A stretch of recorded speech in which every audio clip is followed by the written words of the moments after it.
What's going on, guys? It's Nick here, back with another video. It's Saturday, so you know what time it is. Time to answer some of your questions and then go over the best and worst wide receiver cornerback matchups of the week. So let's get things started off as usual. The stat of the day. Yesterday's stat was which wide receiver leads the league in yards per target, and the answer is Justin Jefferson. Even in his rookie season, he is fantastic, and Chris Clark was the first to get that one right.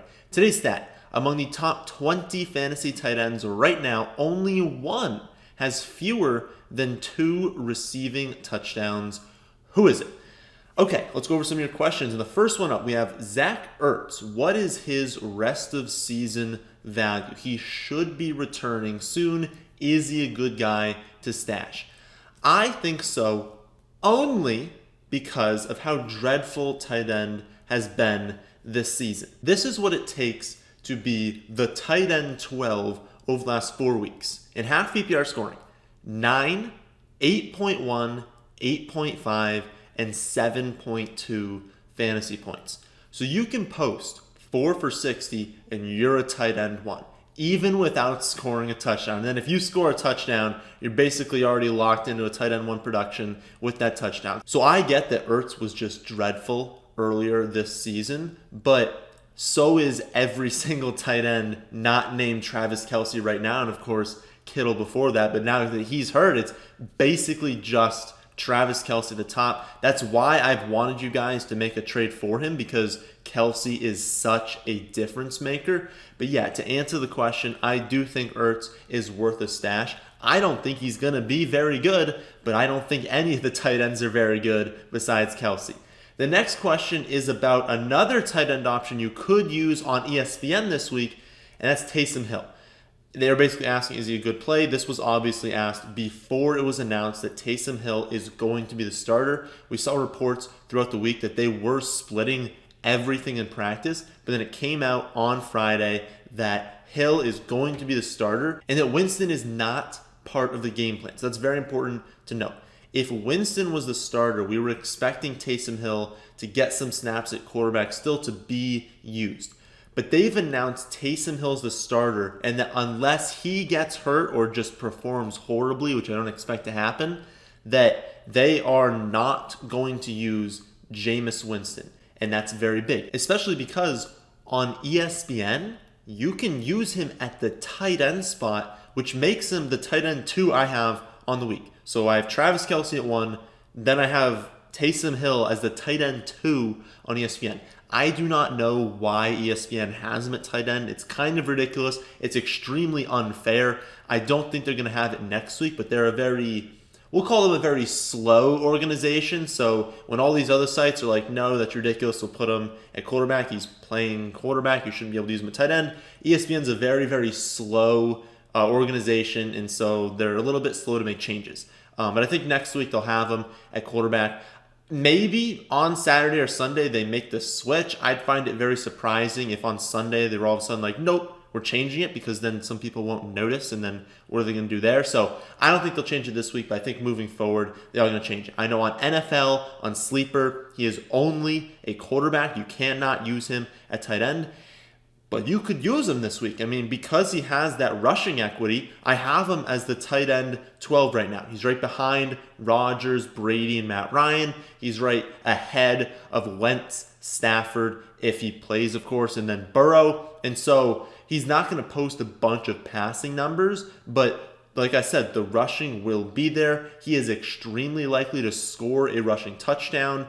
And given the state of quarterback this week, I think 12 is the right spot for him. You know, you've got Goff, Tannehill, Rivers, Carr, Burrow. They all have really difficult matchups. And then everyone else that I have ranked behind Taysom Hill, I mean, they haven't shown any sort of real ceiling this season. I think the floor is there with Hill because of the rushing. So if Hill's somehow still available and you can play him at tight end, add him. I don't know what your league is doing. But if you can't play him at tight end and you really need a quarterback streamer, I think in a lot of leagues where he's only quarterback eligible, people aren't going to add him because they're like, oh, well, that's not a player I want. I think you can stream him this week. So if you're looking for a streamer, Taysom Hill can be your guy. And again, if he's tight end eligible, even if you have Kelce, you're playing him. Like, you just play one of them in the flex.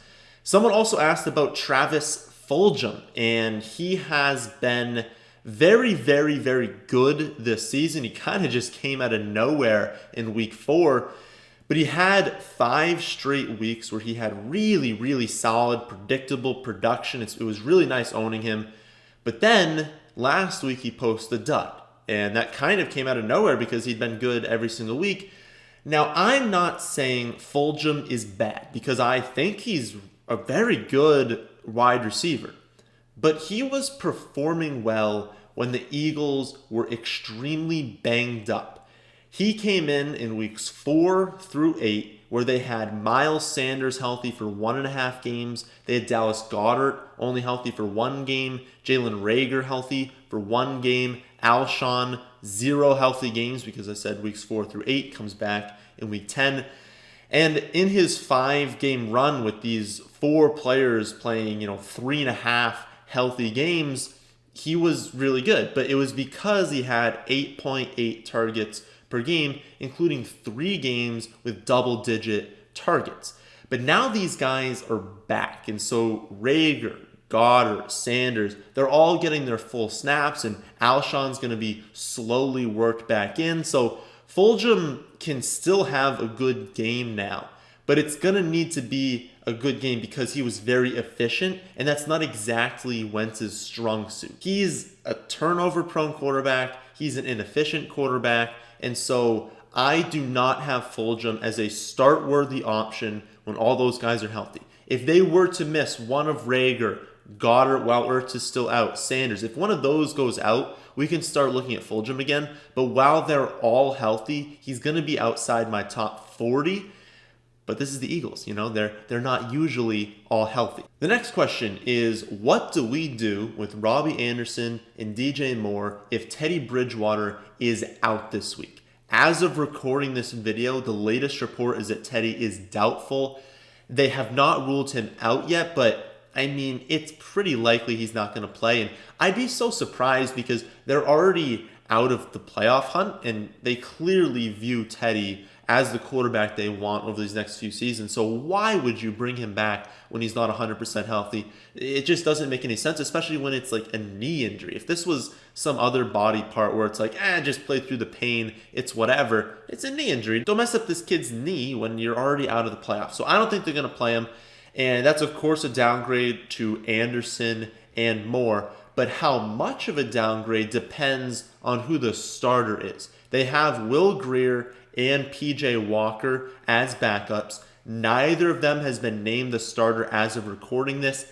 If Grier wins the job, then I would bench both DJ Moore and Robbie Anderson. He is not good. So even in a solid matchup, I'd be avoiding the both of them if Grier's the quarterback. However, if PJ Walker was the quarterback, well, then I'd have a little bit of interest. Walker was pretty good in the XFL. I know that it's the XFL, right? It doesn't exactly translate into NFL production all the time, but there's at least a chance that he plays well, whereas I don't really view there's a chance that Will Grier is going to play well and support fantasy-relevant skill players other than maybe the running back position. So if PJ Walker is a quarterback, I think we can use Anderson and Moore in the flex, but realize that it's definitely a downgrade. I believe, assuming that Bridgewater was the quarterback, these guys this week were roughly in like the low teens. If we're going to move into PJ Walker, they're definitely moving into like the mid to low 20s, which is still flex range, but it's range where you don't need to. Like if you have DJ Moore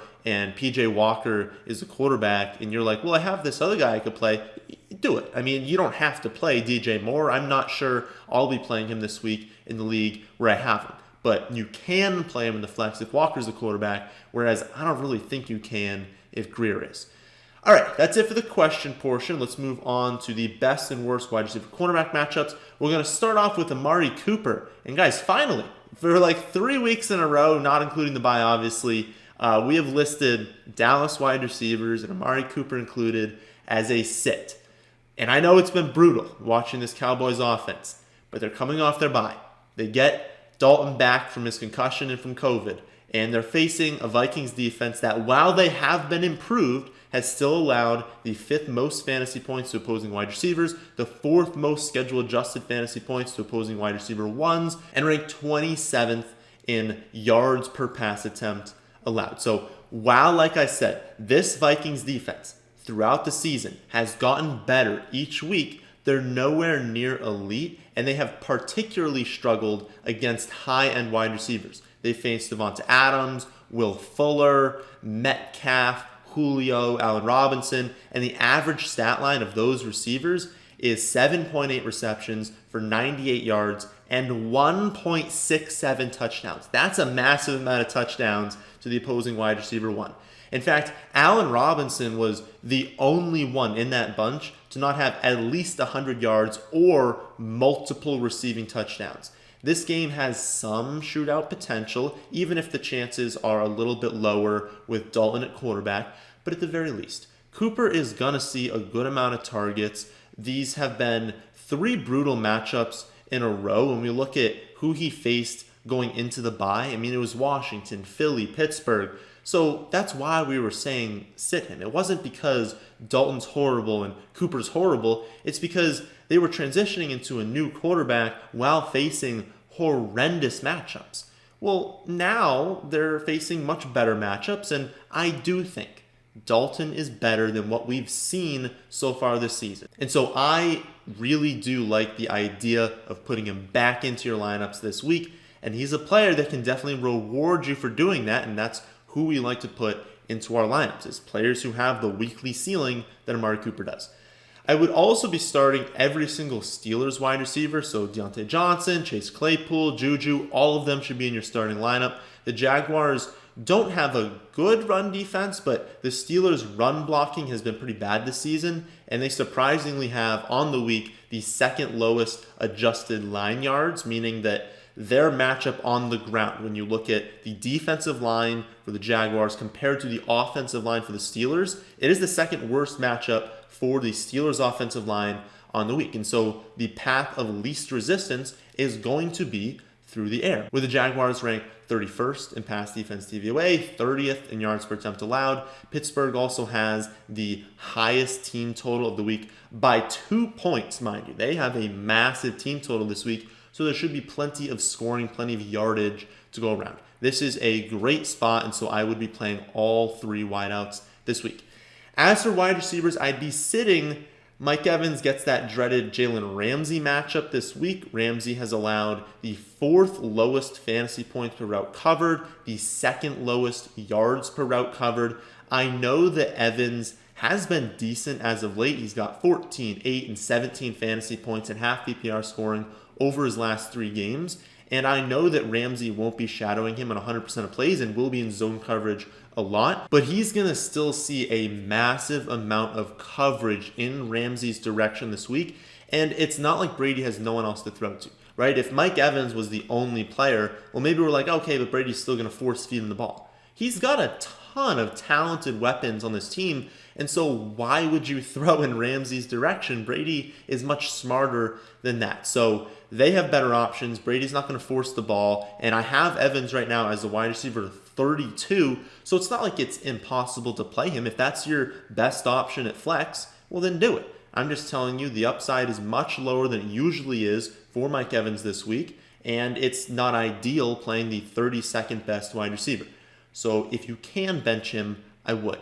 I would also be benching Jarvis Landry. Now, it's not a foregone conclusion that Slay is going to shadow him the entire game, but just like with Mike Evans, the fact that he's going to see a lot of him is a problem, especially since Jarvis Landry isn't exactly the type of player that can make his day in one big play. Like, if you want to play Mike Evans, it's because he might only see Ramsey for, say, 70% of the snaps. That's a random number, but might be a good guess. So he's going to have, 20, 30% of the snaps without him, and Mike Evans can catch a 70-yard touchdown and have that be his only target, but the 70-yard touchdown makes your day. That's very unlikely, not impossible, but very unlikely for Jarvis Landry. He needs the volume, and he's honestly very, very unlikely to get it this week, not only because of this matchup, but because of his team. I mean, the Browns have thrown the ball more than 25 times, 4 games all season, and they've gone over 28 pass attempts 0 times since the Odell injury, completing 12 passes per game post-Odell.